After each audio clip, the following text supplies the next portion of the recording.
Coming up as the next round of the playoffs approaches NFL, the New York Football Giants are in full off-season mode. We take a look at departing personnel directors and their potential impact on this team, plus the confusing decisions we saw from a player standpoint in the season and how that can affect this team going forward. We dive in, coming up next.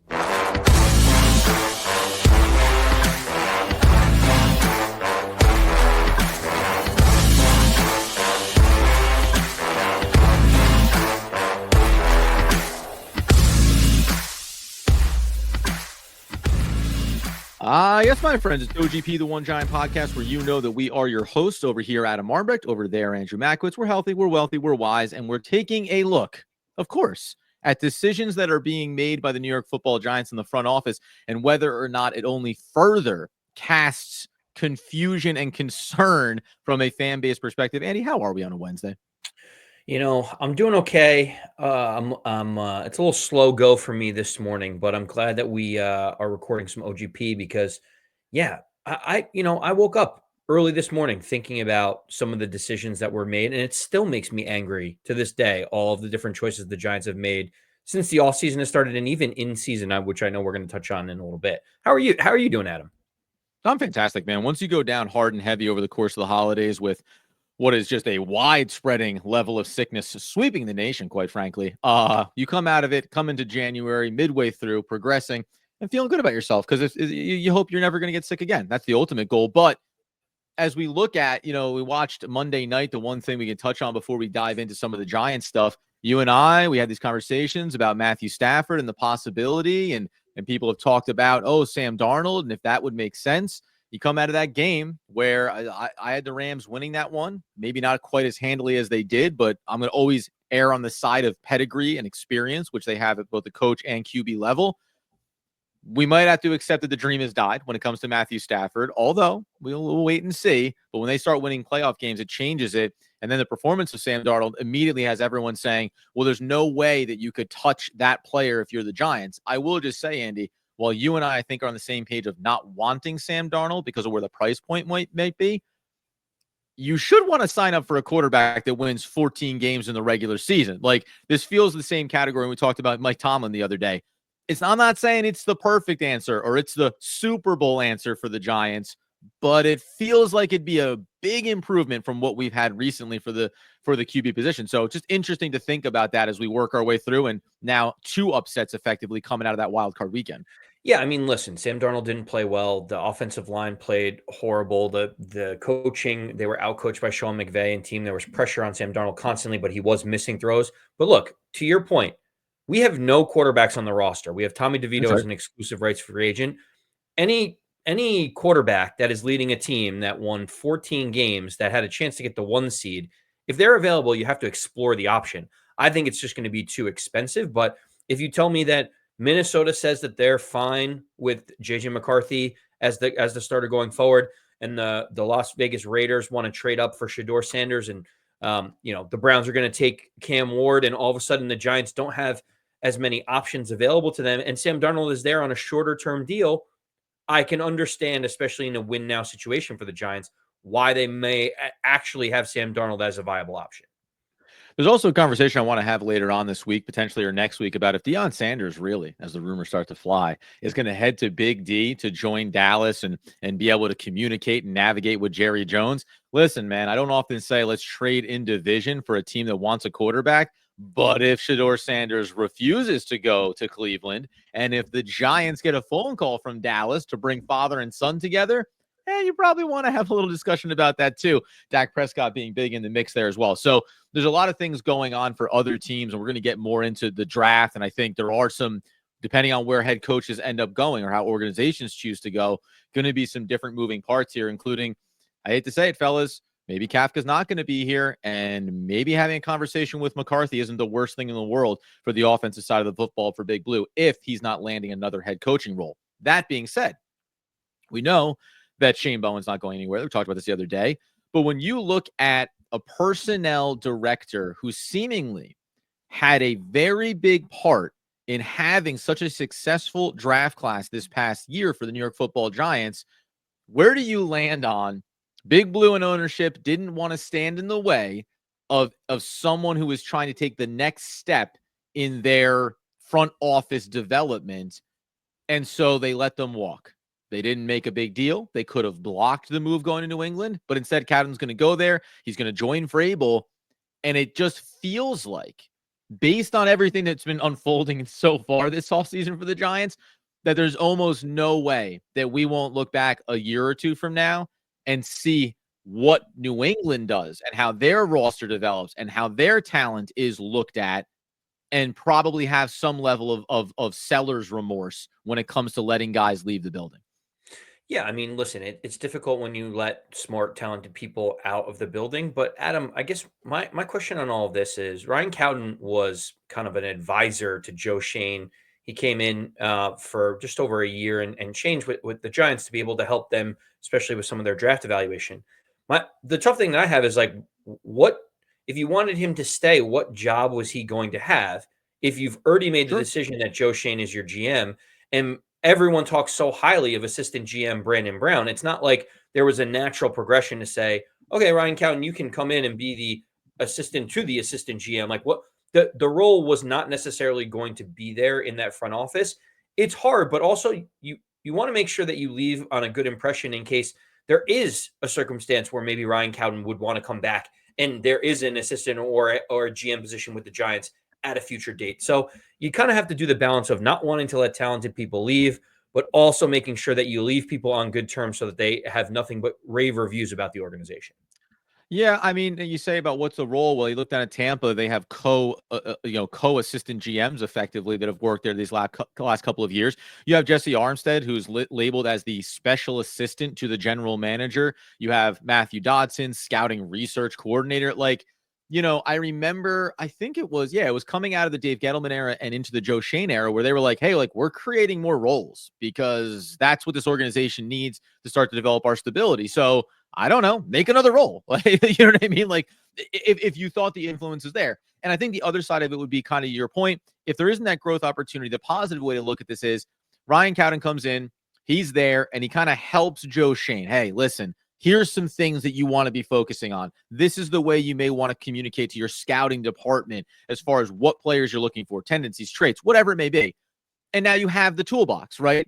And you basically say, thanks so much. That's exactly what we needed. We believe Joe Schoen has the information on hand, and he can go ahead and carry this forward. It's difficult when you look at record and you think about some of the other decisions that Joe Schoen has made. So I'm not, throwing my hands up in the air and thinking, oh my goodness, but it's any time that you hear someone is leaving the front office, leaving the coaching staff, and the general sentiment around the league is well regarded, I get concerned because right now, the people that you have in-house, I don't think are well regarded. I don't think that, Joe Schoen is probably not looked at as, oh my goodness, the Giants let go of Joe Schoen and teams are clamoring to hire them to be their GM. No, not likely.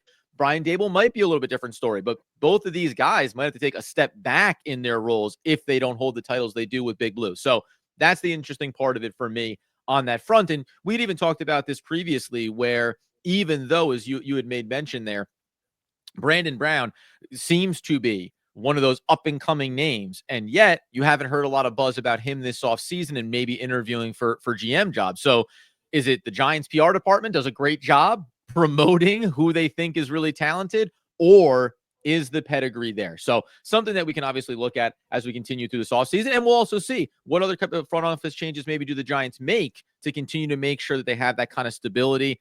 And we talk about stacking another really strong draft class on top of this previous year. Coming up here in a second, though, my friends, Joe Schoen also has some other questions to answer for, like two players that Andy and I talked about in season for different reasons, believing that they should be traded ahead of the deadline. The Giants did not make that move on Darius Slayton. They did not make that move on Azeez Ojulari. What needs to happen right now in this offseason to not have that feel like another misstep from Joe Schoen? We'll get into that here in just one moment. Andy, we talk about Joe Schoen. We try to give him credit where credit's due. Good draft class. Listen, we could say it's scouting department, we could say it's Ryan Cowden. Doesn't matter. He's the GM. He gets the credit for the successes. He really gets knocked for the failures. You and I talked in season about Darius Slayton and about Azeez Ojulari. We love Darius Slayton. I actually think we both would agree keeping him around will be totally fine. We're seeing things talked about in the mid, $15 million AAV range potentially him in a contract this offseason. So would that be too rich for Big Lou? Maybe. But that's why we talked about at the deadline. After you had to have a little bit of a rough negotiation keeping him around this past year, you should think about trading him. He'd be a good piece on a lot of teams. First on him, where do you think the decision-making process lies? Because either way, it's probably a bad look for Joe Schoen, because my suspicion is the lack of Jalen Hyatt's development is what made Joe Schoen decide to keep around Darius Slayton, even though it was an expiring deal. Yeah, this one is interesting because it feels multifaceted to me. I do think that there is something behind. Well, if Darius Slayton isn't there, there's literally nothing in the way of Jalen Hyatt, and then you really see that maybe that was a whiff on a draft pick for Joe Schoen. The other piece of it is after getting rid of Daniel Jones and after not re-signing Saquon Barkley and knowing that Darius Slayton has been nothing but a great steward of the New York Giants and probably one of the most tenured Giants and one of the guys that always seems to say the right thing at the podium, it kind of would have been pretty silly to say like, okay, we're going to get rid of Darius Slayton. And all of a sudden, like, who's the voice in the locker room? Or like, how do you sell that to his teammates that are like, he's a veteran. He comes to work every day. He says all the right things. Like, to me, it's almost like they kind of needed Darius Slayton there to take some of the different bullets that were being directed towards the front office and the organization for the decisions they've made. And now it's unfortunate that he's kind of sitting here in free agency, and the Giants could have recouped draft capital now to be able to bring back Darius Slayton. You're talking about it's going to potentially be $10 million plus for a wide receiver that you're going to have potentially as your third or your fourth wide receiver. It just doesn't really align to where the Giants are heading right now, even though both you and I agree Darius Slayton is a great locker room guy, great teammate, would like him to be on the Giants. It just feels like it's going to be cost prohibitive moving forward. Yeah, and if you talk about, anyway, 10 to 15 million or what's on the books now, and you talk about now having Malik Neighbors, the difference here is we've heard some rumors is T. Higgins. We're going to talk about him in the next couple of weeks. Oh, should that be a player that the Giants want to go at? I think there's a lot of other teams out there that are going to be willing to probably drop a pretty penny to bring him in. So there'll be competition there. But if you bring in T. Higgins or anyone of that caliber, potentially, we understand it's a new hierarchy in the wide receiver room when you have Malik Neighbors, when you feel like Wan'Dale Robinson is showing that development. So spending $15 million on Darius Slayton now versus 2 years ago, it's a different story because it's a different room. And even Theo Johnson to that extent, right? Like feeling like you have offensive weapons. So that's this Darius Slayton of it all. So I can see that, and then again, the part about Jalen Hyatt not developing, that's an issue. And that's maybe why you kept him around. But the other player is Azeez Ojulari. And you said this before the season started. This is a guy that maybe shouldn't even be on the roster day one. This is also a player, that doesn't have a future here. You went and you traded for Brian Burns, as we understand. And then you turn around and you say, hey, he's been a little productive here ahead of the trade deadline. Strike while the iron is hot. And in both instances, it was 5th round pick, 6th round pick getting thrown around. And the Giants didn't want to make that decision. Do you think that Azeez Ojulari, I actually think this is the most important question here. Do you think there is a world where the Giants do bring back Azeez Ojulari based off of this season and what it looked like and saying, hey, we still are going to need depth behind Kayvon Thibodeau, behind Brian Burns, and he can have a role. Azeez Ojulari can have a role in this team. If he stays healthy, the value is there. He has been a productive player. Where do you land on the idea of the organization wanting to keep him, regardless of if they're able to? No, I just don't see a world, and this is obviously my bias of like the Giants should have gotten. I thought the Giants should have traded him. I thought that they should have traded him before the season. Then he ended up showing a couple of flashes, and you have him at the trade deadline on a team that's going nowhere. Trade him then. There was all these ample opportunities to not have him on the roster. Adam, he's only been able to play in a full season one time. Yep. It was his rookie year. He played 17 games. Since then, he played 7 in 2022, 11 in 2023, and 11 in 2024 when he ruptured a toe ligament against the Buccaneers this year, right after the trade deadline. It's almost like, oh, well, he was playing so well. Like, who could have saw this coming? I don't know. Anyone that watched Azeez Ojulari over the last few years get injured time after time after time. To me, recouping any value from Azeez Ojulari would have made it so that they got a draft pick that they could use this year. And if the team is in win now mode, even a 5th or a 6th round pick would at least give you more ammo to go make trades, move up, get the players that you want. There's no world in which I think Azeez Ojulari comes back unless it's on a minimum deal with the Giants. Like, why for 6 sacks, you're telling me that you can't find someone else through the draft or a veteran free agent for $5 to $7 million that can rotationally get you a sack every now and then, to me, like the numbers just don't make sense on why you'd bring back Azeez Ojulari. And it's pretty crazy too, because when you look at the market now, there's voidable years, voidable elements to the contracts, and then there's unrestricted free agents. But I mean, you're talking about, and this, I'm just covering this spectrum here: Khalil Mack, Hassan Reddick, Chase Young, Josh Sweat. I mean, there are names out there, a familiar face in Lorenzo Carter being out there on there as well to go along with Azeez Ojulari and Dante Fowler Jr. Like, there is a laundry list of guys, and to every single extent of it. You know, we're not talking about bringing in an elite starter ahead of anybody. But it's just, I think that's the other part of it here. So, and it probably does apply to Darius Slayton too, where you say, like, yes, we like him, but ultimately, when you look at the market, you can always find guys in that certain price point. And I think in both cases, regardless of if they should have traded him, you would look and say, right, no matter what, we think that we can get a similar level of production for cheaper, and we can give ourselves an opportunity to go make some other moves. The problem here is, what was the value of keeping either one of these players when you only went on to be a 3-win football team? Why did it matter? There had to have been some other wide receivers that you could have taken a look at instead of Darius Slayton. And after you already moved on from Daniel Jones and released him, there's no world where you're going to say, if you had a rookie QB and it's a rough year, you go, we're going to go ahead and deal with Darius Slayton walking in free agency. We want to make sure we give our young quarterback some stability. We're talking about Drew Lock, right? Like, we're talking about Tommy DeVito. Right. I don't give a crap if week over week we're talking about them having a good wide receiver that understands the system, or on the flip side of it, Shane Bowen. Oh, well, you know, if you take away Azeez Ojulari, maybe it's a little more difficult to have all the pressure packages you want to. Guess what?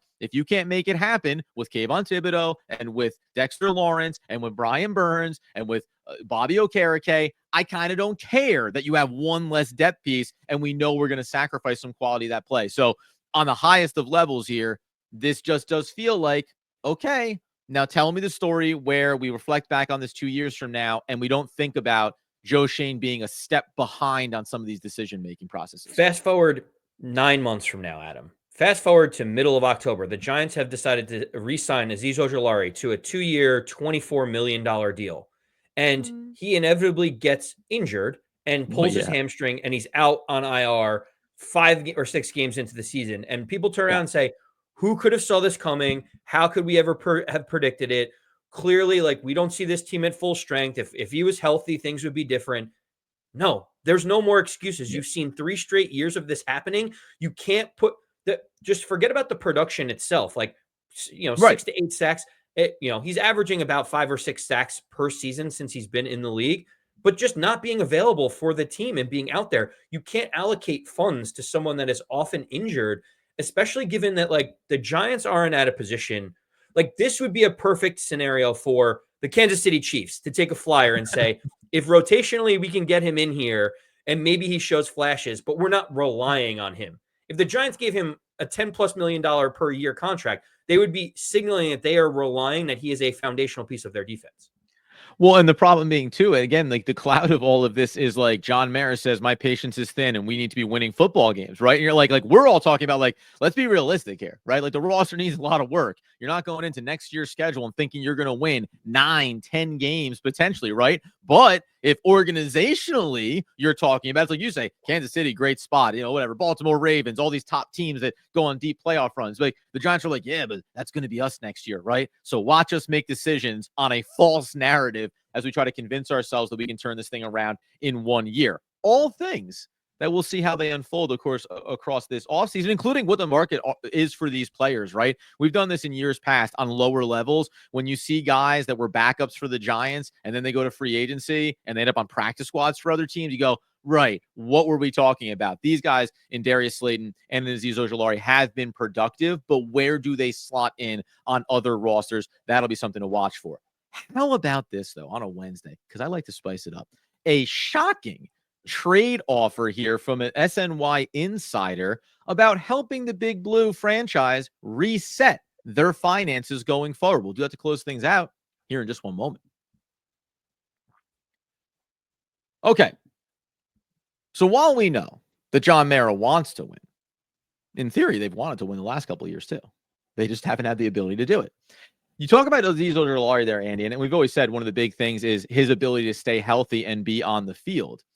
I found something really interesting when we look over. So this actually came from SNY insider Connor Hughes just a couple of days ago. Boldly predicted trading star left tackle Andrew Thomas this offseason for the New York Football Giants. And on first blush, you go, well, you're out of your mind. The Giants only have so much high talent on this roster. He's a cornerstone franchise piece of the left tackle position. And the Giants are saying they want to win now. How could you possibly do that? However, I will note that to a higher degree in terms of production, when you go over and remember that Andrew Thomas has missed 18 out of 34 games since he signed the extension. Now, a 5-year, $117 million extension signed in 2023.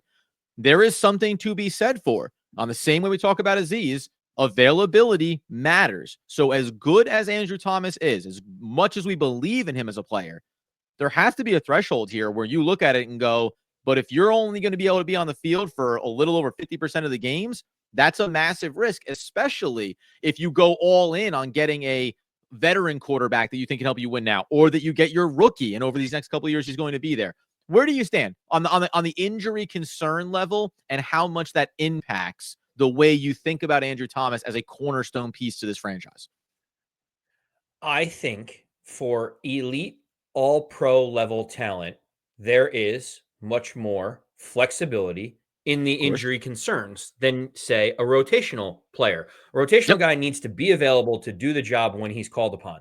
An elite player needs to play at an elite all-pro type level when he is healthy and he is out there. I don't see a world where this really makes any sense for the Giants to entertain. I kind of tried to squint at it and say, well, you could get some draft capital back and you could reset the clock and do all this. Who's playing left tackle for your future rookie QB going into next season? The offensive line already wasn't great. Are you going to sign a veteran in free agency? I don't know where the Giants go. If you want to get the most potential out of your rookie QB or you need to win games, it doesn't make sense. And the other thing I will say is the Giants have him under team control until 2029 when he is 30 years old. So the Giants have him under team control in the prime of his career at just over $20 million each year.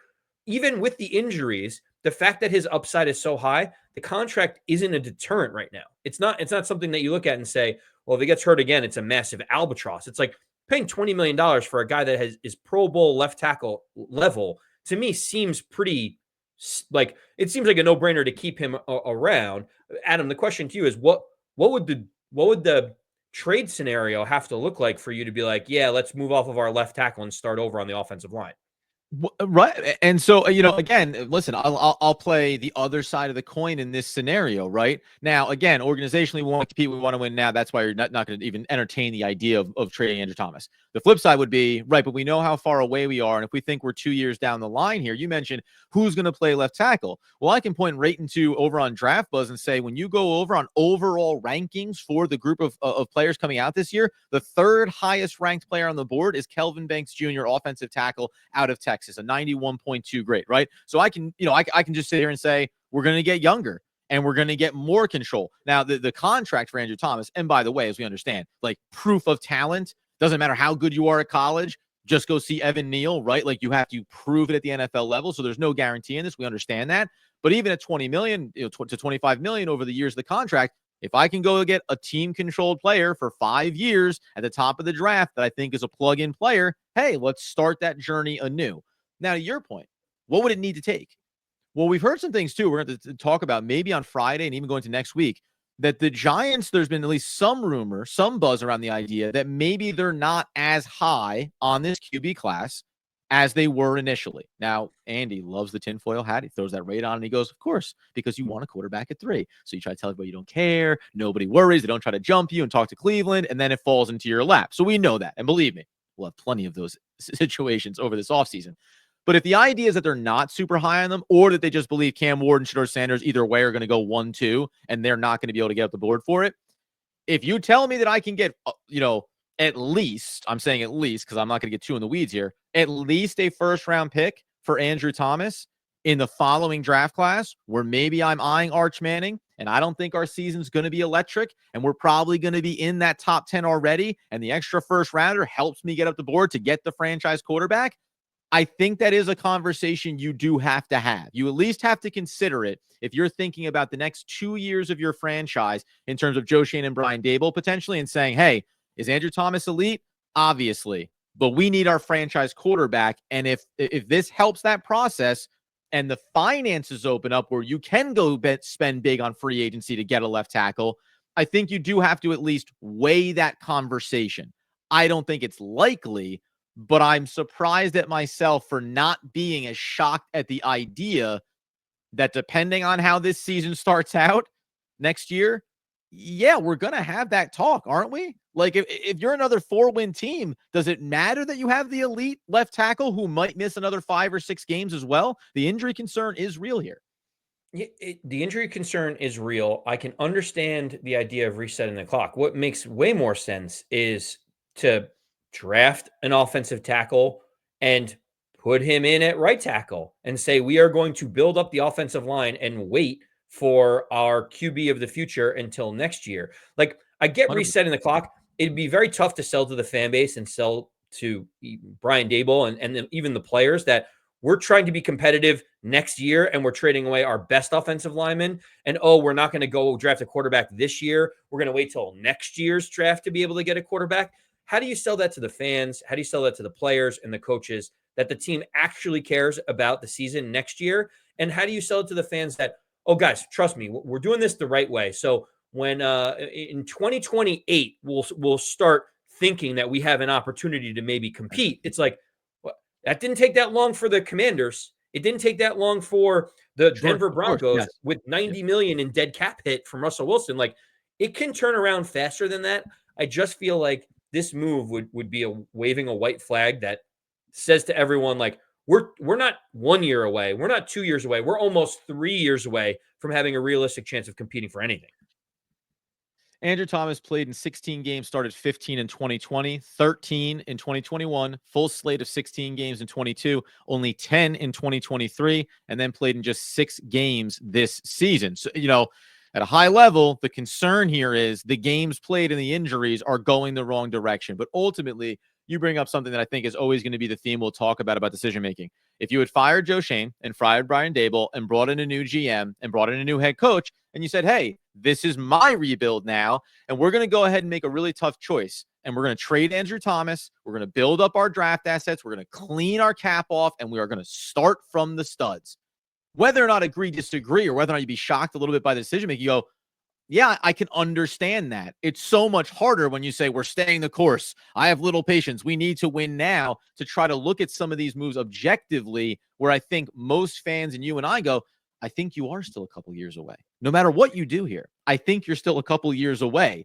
But the organization is telling you we can do it. And it's just such a painfully flawed process for this organization, this franchise, because every time the results, not even about meeting expectations, fall miserably short of expectations, you go, how can I trust you guys? Like, how can I trust John Mara that he's losing patience and they want to win now? How can I think that that's a real perspective, or at a minimum think that they're sober when they're talking about these things, because the season over season results are always counter to what they tell you publicly?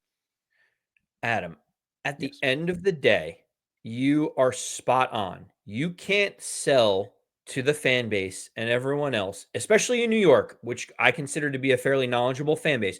You can't sell to them, we're not that far off, which is why we're keeping this coach and GM, and then trade away our best players in hopes of doing a rebuild on the fly. So, like, either we are very far away and we should start over because we're further away than when Joe Schoen and Brian Daboll were here, or we are closer than what fans think, and we need to put more chips in the center of the table to compete next season. Trading Andrew Thomas away, it would be the silliest middle ground that this organization has ever done, because they'd be saying, we're rebuilding, but we're keeping the coaching staff that put us in this rebuild, which is like the one place that I don't want to get angry on a Wednesday, Adam. I'm trying to keep my cool, because if that were to happen, I just rudderless ship is what I would be thinking at that point. Like, who's making these calls?